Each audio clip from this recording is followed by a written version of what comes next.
Look at the U.S. experience, first to start, it was very, very successful in every respect. EBR-1 was the first reactor to produce electricity in this country. EBR-2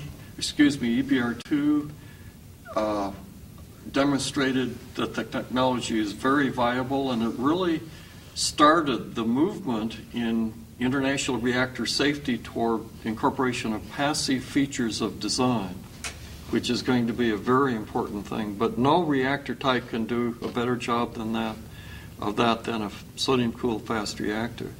The FFTF facility that we haven't discussed had a marvelous operating record, successful in every regard.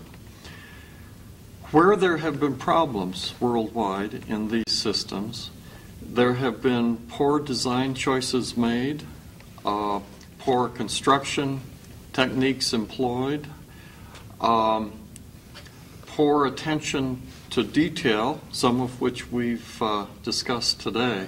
But the underlying technology worldwide has been shown to be very successful.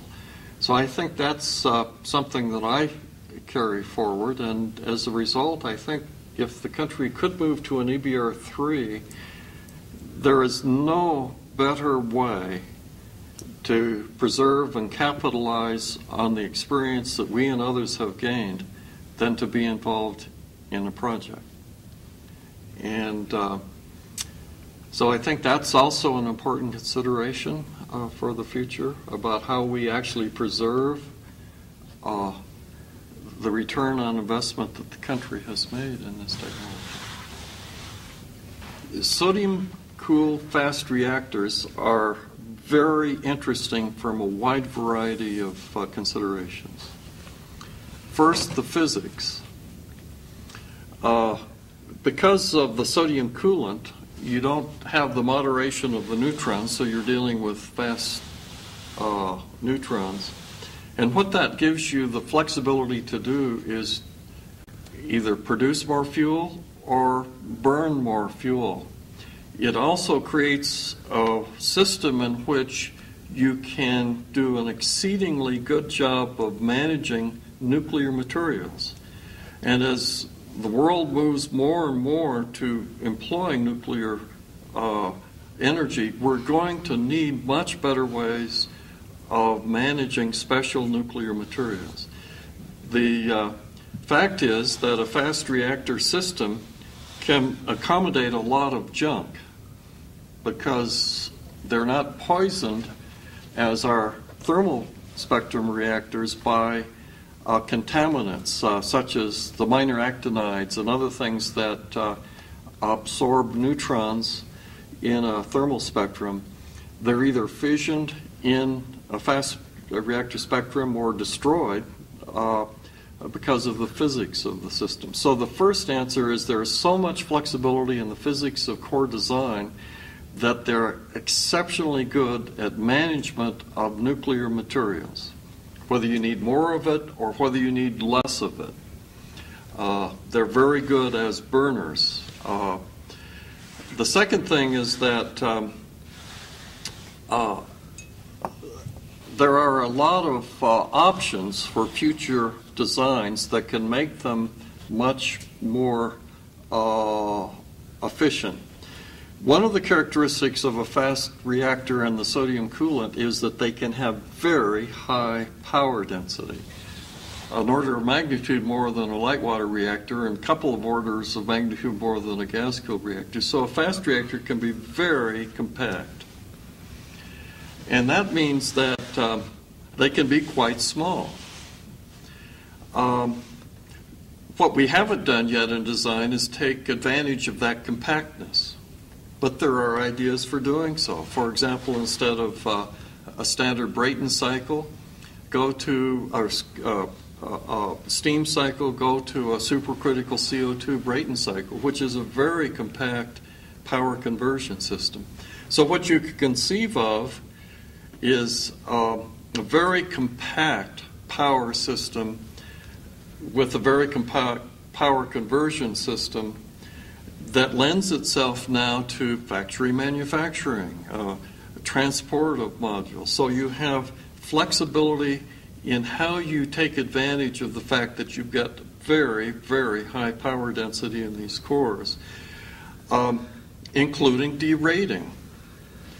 If you can derate a core a factor of 10 and you have something similar to a light water reactor, but when you do that, you can also go to very high lifetimes. And people talk about 30-year life of a core, so you eliminate the fuel handling. And from that issues all kinds of ideas about improvements in safeguards and security.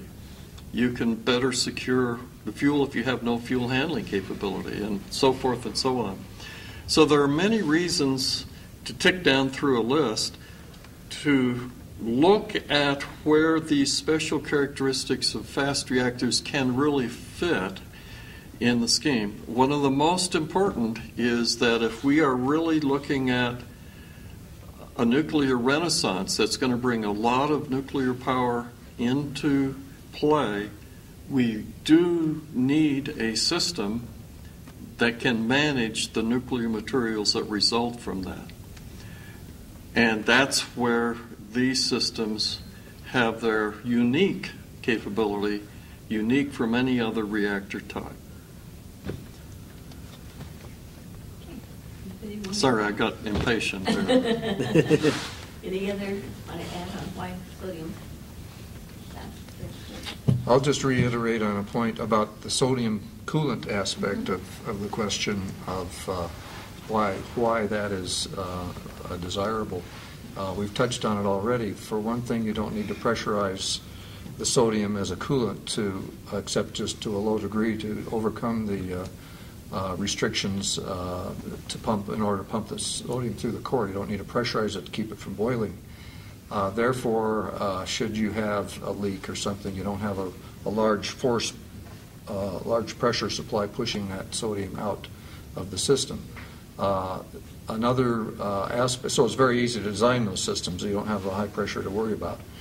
Another aspect of it is that since sodium freezes at a little over 200 degrees Fahrenheit, and you're going to do maintenance on a system, you can freeze the sodium, and even the contaminated sodium is going to stay where it is. Then once it's frozen, you have a water system, you cut into it, you've got contaminated water, then you've got to contain, and that's not necessarily that easy to contain. Sodium's going to stay where it is when it's frozen. So that's just two simple aspects that make the operators and maintenance people's lives so much easier. The exposure rates are quite a bit less in a sodium-cooled system, reactor system, than they are in a water-cooled reactor system. Significantly less. So that's two of the reasons that I much prefer sodium over water as a reactor coolant. I'd like to Okay, good. comment. One of the concepts that the EBR-2 reactor proved was that it's actually a very favorable non-proliferation design. In today's climate, there's a lot of concern and interest about nuclear proliferation. And so non-proliferation built into the design of a reactor is an important aspect of any future reactors that are built anywhere.